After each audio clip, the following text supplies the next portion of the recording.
Hello everyone, welcome to a little demonstration I'm going to be doing. This is a work in progress, and I'm not great with terminology, but I believe what I'm going to be showing off is the player character action state machine or something along those lines, right? Two disclaimers before I start. First of all, you're not going to see anything mind-blowing here. It's just going to be a guy moving around doing a few actions. And it's very much a work in progress. So there's at least two major bugs I need to sort out. There's a couple of rough edges, and there is at least one major feature I would like to implement as well. So definitely some room for improvement here. And I'm not going to talk too much about the implementation of it because I'm sure I'll look back on it and fix things up as time goes by and maybe find a better approach along the way. But I wanted to show it off now because it's in a pretty good state right now, and as I continue to improve it, naturally some things are going to break along the way. I'm not sure when it's going to be this presentable again for a while, so I just thought I'd take a look at it. And most of the functionality is there anyway, so yeah. Second disclaimer, this guy here, you can see he's very green. He's we're going to call him Victor Relmont, okay? Obviously based on Richter from Rondo of Blood. But this is not going to be released anywhere. It's not for commercial purposes or anything like that. It's purely a learning exercise for myself just to hit the ground running a bit faster. So, yeah, it's not like this is going to be released or anything, and it's not a fan game or anything like that. This guy, he's going to be replaced in pretty short order. It's reaching the end of its usefulness to continue with Richter like this, so I will probably be moving on to a different character or just saying that that's enough and moving on to other tasks in general sometime soon. So it was purely to, just to get up and running that bit faster, that's all. So I'll show off some stuff in a minute, but it's kind of difficult because what you're seeing it's kind of invisible, right? The important thing to keep in mind for this whole video is that the goal was not to implement Victor here, right?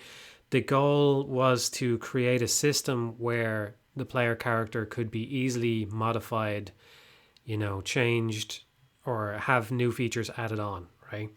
So it's not about making Richter specifically.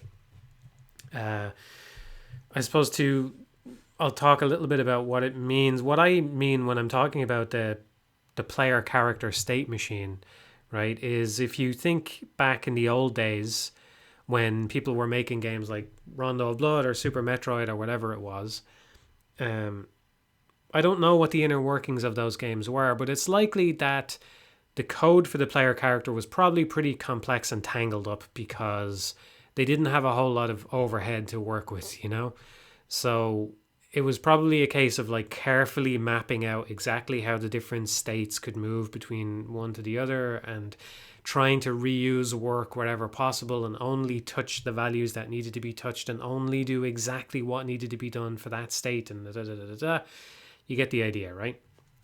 To trim down as much work as possible. I'm sure a lot of optimization was done on those things. Nowadays, we don't have to be quite so picky. Now, you don't want it to be totally unoptimized, obviously, right? But it's all about trade-offs. And the question is, how much time are we going to save if we make a system where the goal here, what I've done here, and what I think is done in most modern games anyway, is the player character goes through the same set of checks every frame, right? They're always going to be looking for the same things. They need to decide, am I moving on this frame? Am I, do I need to change what sprite I have because I'm animating? As you can see, Victor there, I'll carry on calling him Victor, even though it's a stupid little thing to do. But Victor here, he's breathing, right? So he's got to change his sprite every once in a while to breathe, right? So they're going to be looking for those kinds of things on every frame. And instead of having this big tangled mess of, if breathing or blah, blah, blah, right, whatever, we just want to feed it a bunch of data and have the output come out as a result. So it's what's called data-driven design, where all that stuff in the middle, everything that he's doing on a per frame basis is going to be roughly the same. but depending on what data we feed in, we get a different result at the end, right? So we're always checking to see, do I need to be moving now? Do I need to be animating? Do I need to do this? Do I need to do that? He's only going to do that sometimes, but that's okay. We're going to feed that information in as we go. And what it means is that when you want to make a new action, instead of having to get into the weeds, dig into the weeds and all that, you just define the action elsewhere. You say, this action uses this sprite and it causes this effect to happen to the player's movement, and it causes that and that and that and that. And it's basically just a bunch of equals statements. There are many different ways you might end up storing that. You might put it in a scripting language or in just a text file or something. The way I have it is it's just written in GML like the rest of the game right now. This is in Game Maker, so it's just in its own little function that gets called, basically. I'm not sure if I'll keep it that way, but the point is that it's going to be very simple. It's just a bunch of equals, just a bunch of statements that set certain values on the struct that I'm using here, the action struct, right? That controls everything. So we just set up a bunch of values and we go. You can think of them like flags, right? We're setting a bunch of flags, and then as the step function happens on every frame, depending on what flags are raised, we do some things but not other things, right? So the end result is going to look very simple, but based on what I've done so far, I think it's pretty flexible, pretty cool. There's a couple of cool features in here and should lead to some good stuff. Before I get too much into it and show you what I have so far, I want to say that using a pre-existing character like this really seemed to pay off in the end. One example of that is the jump slash and the slash, right? So if you've played Castlevania games before, one of the big differences between a Classicvania and a Metroidvania is in the Classicvania games, that's the linear ones, right? Generally, if you're doing a whip and you hit the ground, you get locked in place for the remainder of that whip animation. So if I whip when I'm quite high in the air and nothing happens, or if I just do a regular jump, you can see I continue moving when I hit the ground without any kind of problem, right? But if I'm whipping right as I hit the ground, I have to get locked in place for the end. And this is one of those things where if I had built the system, if I had been kind of cobbling it together as I was making a character of my own, I might have been tempted to just do it the Metroidvania way. So you think of Alucard, for example. I haven't gone and checked this, but unless my memory is very badly mistaken, Alucard, he can jump however high he wants. He can move back or forth while he's in the air. And crucially, if he's in the middle of a slash, when he hits the ground, he gets reset back to the standing animation, right? Now, the Metroidvania games, they tend to be more complex in this way in characters because they have way more moves, right? But this is one way where the classic games are actually more complicated. If you think about what's happening during this, right? It's there's one of the bugs rearing its head. I was hoping that wouldn't happen. I get stuck in this sometimes for some reason. I don't know why yet. I might as well just show the other bug, right? Since I've had one calamity happen, fucking thing happens very rarely. I've had one calamity, I might as well show the other one. Slopes are causing me headaches again, so when I jump off a slope, I don't get set. I'm pretty sure I know why that's happening. It's because the grounded state isn't being set properly. Like I said, some bugs here, right? Going back to my slash into ground slash, it's a little bit more complicated because what needs to happen is we need to make sure that we're going to change from being in a jump slash animation. You can see how there's a separate, it's very slight, it just means like one leg is raised in the air. But there's a slight difference between the jump slash animation and the regular slash animation, right? So we want to move from being in one sprite to the other sprite. We want to make sure we're at the same point in the animation. We don't want to start that animation over again. And we only want it to last for the same amount of duration that it was going to last anyway. That's a little bit more complicated than just hitting the ground and being set back into your standing state, right? That's just cancelling out your action. That's the simplest thing to do, is to just reset you back to standing. That's your base state to be in anyway. So you just go, if you hit the ground, boom, no matter what you're doing, you're going into that stand animation, right? So it's a little bit more complicated. And if I was cobbling it together myself, I might have been tempted to go, I don't really need that, I'll just do it this way because it's easier, And I'm not sure I would have done that, but it's always tempting, right? There's always that temptation to go, oh, this is, I don't know if I really need that. Like, you can easily convince yourself of things if you go and you play Rondo of Blood or Castlevania, one of the other ones, right?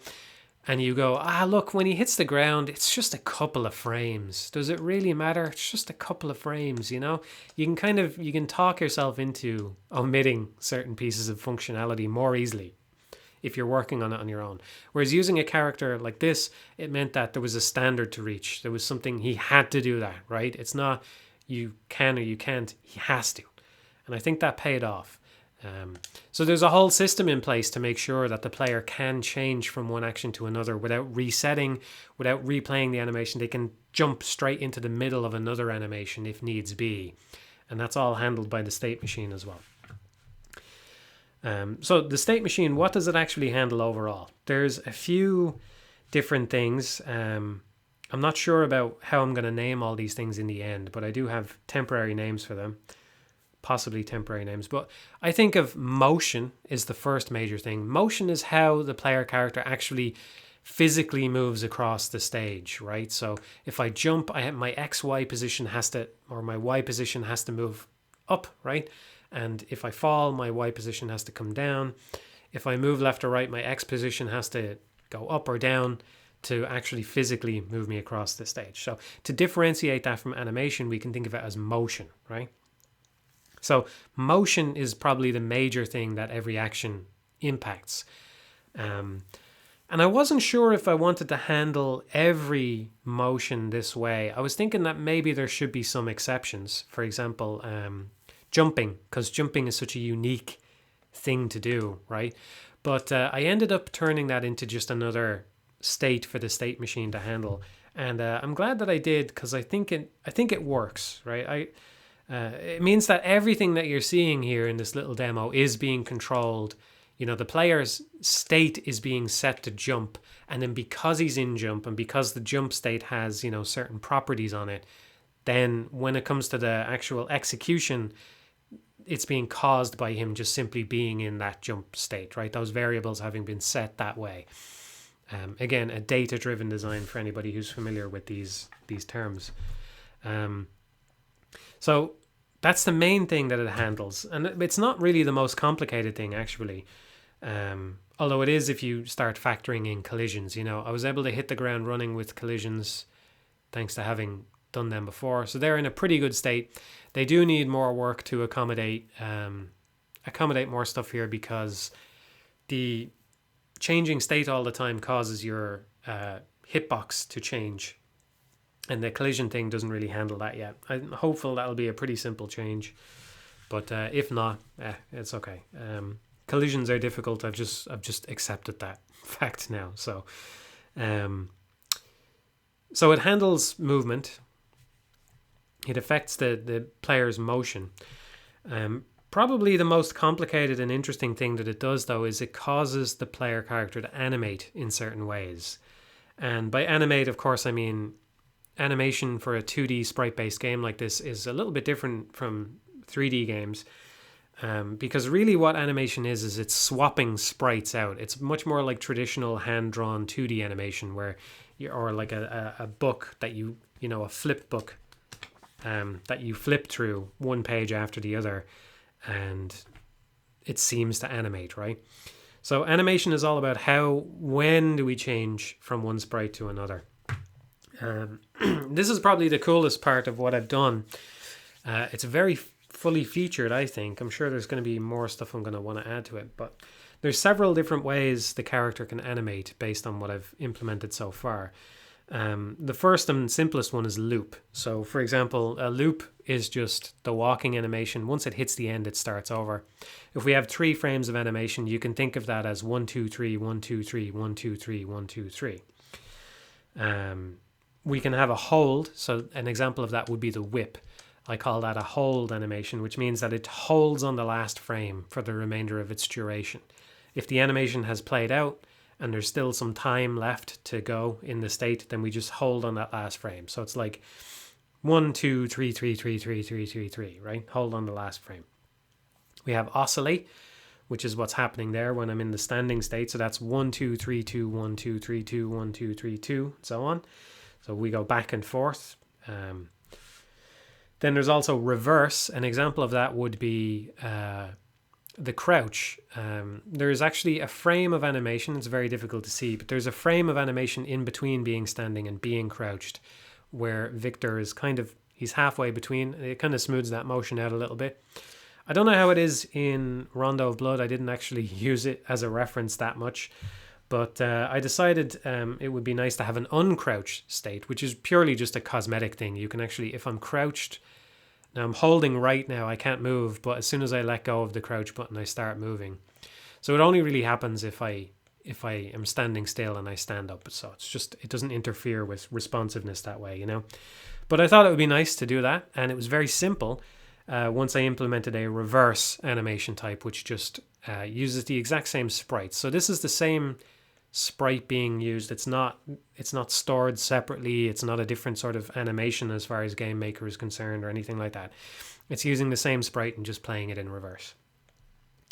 The last and probably the most interesting type that I have is range, right? So if I jump, the jump is actually being controlled not by a timer or anything like that. So most animations are probably going to be controlled by a timer. So if I'm standing still, how does the game know that he needs to move forward in his animation and, you know, progress, move forward and back, oscillate the way he does? Well, a timer is going to increment, right? And after a certain number of frames have elapsed, then he goes, okay, it's time for me to show a new frame of my animation. Well, it's not happening every frame. Otherwise, he'd be swapping sprites 60 times a second, which would just be mad. But every once in a while, it crosses a threshold and it goes, yeah, okay, it's time to show a new frame of animation, okay? But timers aren't the only way that an animation could be controlled, right? There's no reason why it needs to be a timer. So I implemented a range variant, which means that I can pass in a different variable and use that as the basis for the animation. The jump works that way. Now you can see at the height of the jump, the legs kind of tuck in. Hopefully you can see that there. But this isn't being done by a timer. Now you could do it that way because the player's jump is probably always going to be the same. You know, if you're making a game and you're not really thinking ahead, or you don't want to do anything more with the jump, then the jump is always going to be the same, and you could just hook it up to a timer, and that's no problem, right? And if the player jumps off a cliff and ends up falling for 10 seconds, you just hold on the last frame. That's what you're going to want to do anyway, so it's not a big deal, right? But let's say we have an underwater level, for example. I can change the physics here to lower my gravity. So imagine I'm underwater, right? If I do a regular jump, it looks like this, and that's fine. If I do a much higher jump when I'm underwater, see how I still animate correctly. This is the exact same jump state being made, right? But his legs are still tucking up right at the height of the jump. So what's happening here is it's actually animating based on the Y speed that I have, which means it should always happen so that at the peak of the jump, right when the speed begins to reverse direction, that's when the legs tuck up. So I'll do the two different jumps and you can see them animating properly. They're animating at different rates, right? You can kind of see that this one is faster. He's swapping sprite more rapidly. And this one is a bit slower. He swaps a bit more slowly. And that's pretty cool, right? So another thing that, so we don't have to be based on a timer. We can be based on other things, right? You've seen Y speed now. What about X speed? Well, we can do that too. And that's actually what the walk animation is doing. It's not animating based on a timer. It's animating based on the rate that he's walking. Now, I haven't put too much effort into this stuff. There is a couple of little finicky things to sort out. For example, if I whip, you'll see the feet sliding along the floor. That shouldn't happen. That just has to do with how I brought the sprites in. I just didn't bring them in correctly, and I haven't fixed that yet. I didn't line them up properly, right? And likewise, he's probably sliding a little bit here. It's kind of hard to tell on just the pure orange background. It kind of messes with your eyes a little bit. He's probably sliding. His feet probably aren't quite animating correctly. Maybe he should be a little bit faster here, but My point is, he's animating based on his X speed, and we could tweak that very easily, right? We're just using some kind of multiplicative factor against his X speed, and that's how we're changing the walk. So to demonstrate that, I have a button here which will double my walk speed, and as you can see, he walks much faster. Now, this one, Castlevania is not really the best example of this because, look, this animation was never really meant to be seen at this speed. It doesn't quite look right. But if you imagine a game like Super Metroid, where you have a run button and you have momentum and you gradually increase speed, you can see how that would be handy. We might want to have it based on speed so that as the player speeds up, the animation plays faster and faster, and it'll be dynamic like that, So that's in there as well. And all of these options can be used by any state or any animation, And a great example of this actually is there's one more thing I need to explain before I show that. So the last thing to explain is GameMaker has a feature called animation curves, which are basically just they're like mathematical lines, right? So you can think of like a simple mathematical line that goes from 0 to 1 at a 45-degree angle, or you could imagine like an exponential curve which starts out slow and goes up in a curve like that. They're called animation curves. I think when they called them animation curves, they imagined that you would be using them to animate stuff like moving platforms or menu items or things that physically moved, like how the character is moving along this little plateau here, right? But I decided to use it, they can be used for anything. So I decided to use them for actual animation, as in like, when do we change from one sprite to another, right? I think they should probably just call them curves or something. They're a pretty cool feature. So I've made a bunch of curves and they're applied to the animation. You may have noticed, see the way he's breathing right now. He doesn't actually do this in Rondo of Blood, by the way. It's a little bit different. He has the same sprites in Rondo of Blood and Symphony of the Night for the most part, from what I can tell. But in Rondo of Blood, when he's standing still, he loops. He goes 1, 2, 3, 1, 2, 3, 1, 2, 3. Whereas in Symphony of the Night, he oscillates 1, 2, 3, 2, 1, 2, 3, 2. So we're on the oscillation thing, but you can see he's not oscillating evenly. It's not an even split across all frames. Now, you don't have to like what I've done to the animation here. That's not the point, okay? It's just a demonstration. If you don't like it, that's okay. I'm not really sure how I feel about it myself. But the point is, you can see that he's lingering on that top frame a lot longer, right? He's kind of bouncing, right? And that's to do with the animation curve. So all of these animations are using curves. The simplest curve would just be a linear one, which would be how you would advance animation most of the time, maybe. But we can do other curves like this one. I think this one is an exponential curve, so it's lingering on that first frame way longer than the other two. And we can use other ones as well. I've made a custom one for the whip animation. I didn't go into a frame by frame reference, but I made a custom curve for this so you can see how when he does the whip, he holds on the back frame a little bit, and then he goes very fast when he throws it forward. And then, of course, he holds on the end because it's a hold animation, right? So it gives it a little bit of oomph, gives it a little bit of anticipation, nice speed to it. Now, you can kind of sort these things out by, getting an artist to, you could duplicate frames even if you wanted to, or you could try to just create the sprite in such a way that it gives you that impression even though it's animating at a fixed rate, right? You can have more frames of animation during slower parts, and you can have fewer frames of animation during fast parts. So that's a way to do it. And certainly you would want to keep that in mind as an artist. But, you don't want to have to tweak that all the time, right? We want a little bit more freedom to tweak animations. So even once they're made, just to get the exact feel that we're looking for on the animation. So he holds a little bit on that back frame and he throws it forward, and that's a custom curve I've made just for the whip for that.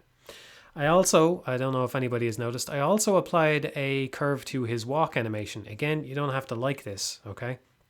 But he's not walking evenly. So what it does is it kind of, over the course of one cycle, it kind of goes fast, slow, right? And it kind of gives him a little bit of a turn to him. He's kind of throwing his shoulders forward, right? He's got that Belmont stride, you know?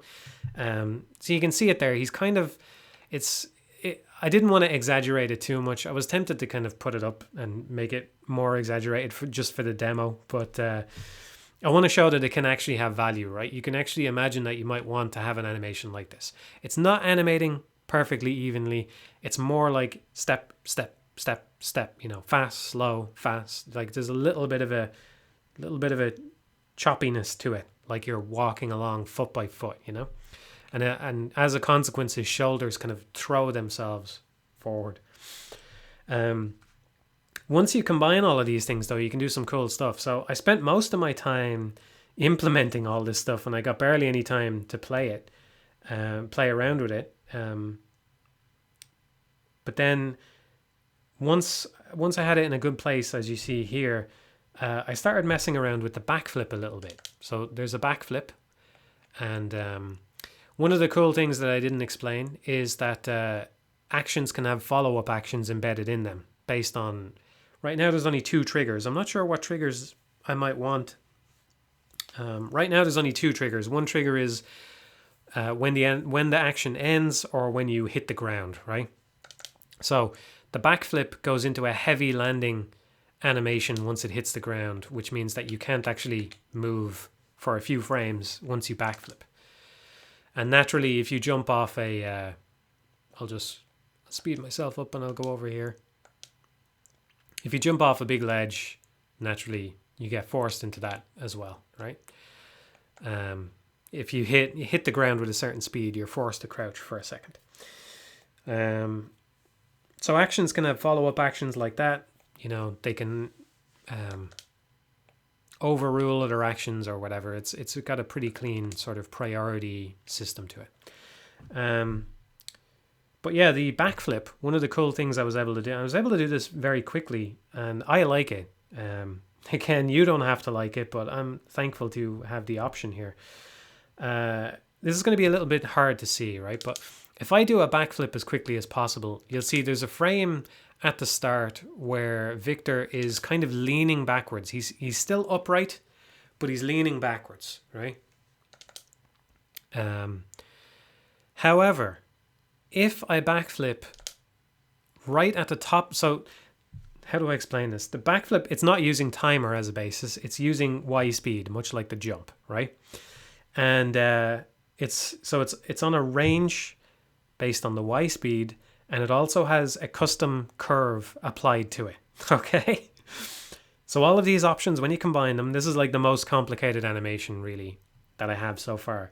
But see, the thing is, once the options are implemented, actually utilizing them is very easy, right? That's the cool thing.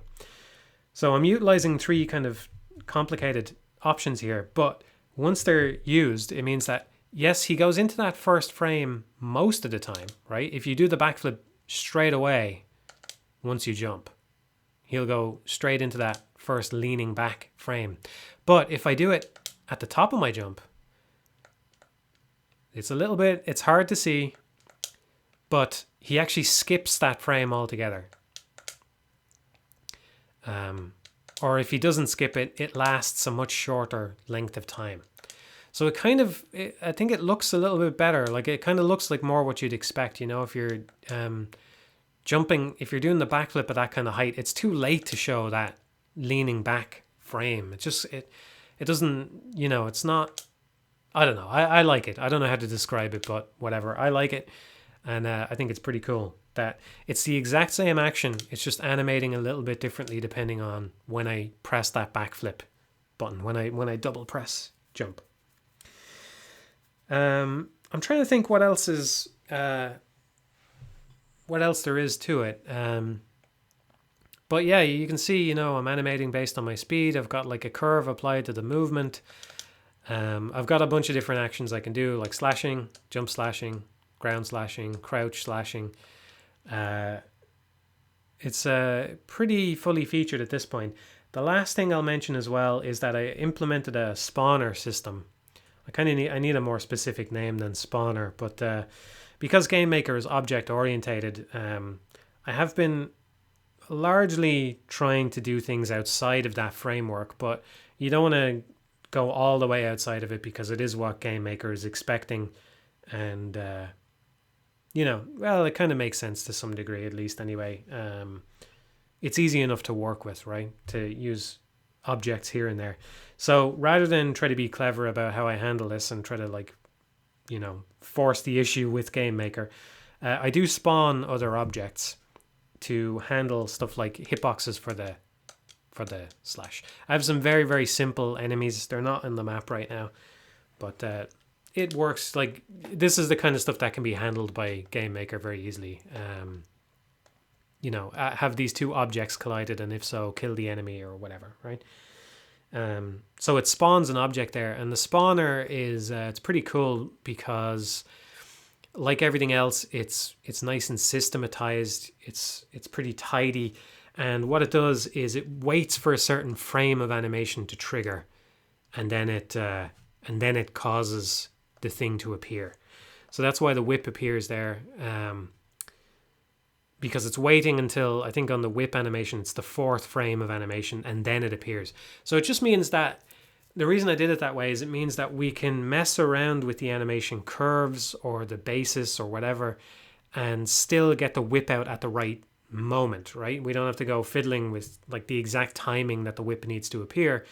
I figure that most of the time, probably all of the time, maybe I'm wrong, maybe this needs to be more flexible, but probably all the time we're going to want to spawn things on certain frames of animation, because the animation kind of tells us something about the game world, right? Or like what the character is doing. So it's tied to the actual visual of the thing. When is it going to hit that next frame? That's when the whip appears. And likewise, we can throw daggers as well. So I'm pretty happy with it. Like I said, there's some bugs. There's some things that aren't perfect. But I think playing around with the way the animations work, it feels really flexible, and it's fun, actually. It's fun to mess around with. Like the standing animation there, I don't know how I feel about that one, but I've tried it in a bunch of different ways, Like I've had it animating evenly, oscillating back and forth. I can do whatever I want with it. I could linger on the middle frame if I want to. I tried that. It looked way worse than this. I kind of thought it might look like he was kind of like bobbing up and down and keeping himself spry, but it didn't really look that way. This kind of, it's a weird kind of motion, but it looks all right. So basically it's just a lot of freedom to play around with things and not have to redo a bunch of work. I think the spawners being tied to animation is good. And we can keep all the same sort of motion data. All that can be the same. Like for example, I said that the backflip animates differently, which is true. You can see that he goes straight into that top frame of animation. But the actual motion is the exact same. It's doing the exact same thing to our speed, right? It's pushing us backwards a little bit in the air. And then we're forced into the heavy landing when we hit. So it's the exact same thing, just animating a little bit differently depending on what we've done. Likewise with the jump, the exact same thing, but it's just animating differently. And you could definitely imagine wanting it to work that way if you have an underwater stage or something like that. So, not sure what else to say. I think that covers it. Pretty happy with how it's going. I think combined with the collision system, it's actually beginning to turn into something that looks like a game. There's still a lot of work to be done though, and I expect collisions will give me more headaches as time goes by, but this was a very satisfying one to do because there was a lot of work in it, but it went way more smoothly than collisions. And it's less... Collisions is like this big, densely tangled mathematical sort of problem that is very hard to visualize, and it's very hard to see visual results unless if it's broken, it's just completely broken. Whereas with this, it's the opposite. It's more of a sprawling problem, but you get a lot of feedback on it along the way. And it's looking pretty good. I'm thinking I don't know if it's going to be a waste of time, but I might do another character, which would take some time because there's bound to be stuff. Like if you imagine Alucard, for example, he's got transformations, right? And that would be a whole new thing to add in here. But it might not be that strange because technically the character is kind of transforming all the time. The jump is actually stored as a separate sprite in Game Maker. Just for sake of ease, once it's actually compiled, all this stuff gets shoved onto the same sprite sheet anyway, so I don't think it has any performance cost. But in the actual breakdown of the project, it's a separate sprite. There's a separate jump sprite with a few frames associated with it, you know? So I'm not sure it would be that hard to do, to change into a bat or something. But yeah, pretty happy with how this is coming along. I do expect I'll have some trouble with it along the way, and I'll have some regrets and all that. But hey, it's another feature. And yeah, I'm clearly running out of things to say. So I'll leave it there for now. Thanks for watching, and sorry if this could have been more concise, but what can I say? I didn't want to spend too long making this video, so what's that quote? If I had more time, I would have written you a shorter letter, right? I think that's a Mark Twain quote or something. So I didn't have that much time, so I made you a long video. Anyway, I'm going to go, and I'll see you all next time. Thanks for watching, and I hope this was interesting. I don't know if it was, but hey, there it is.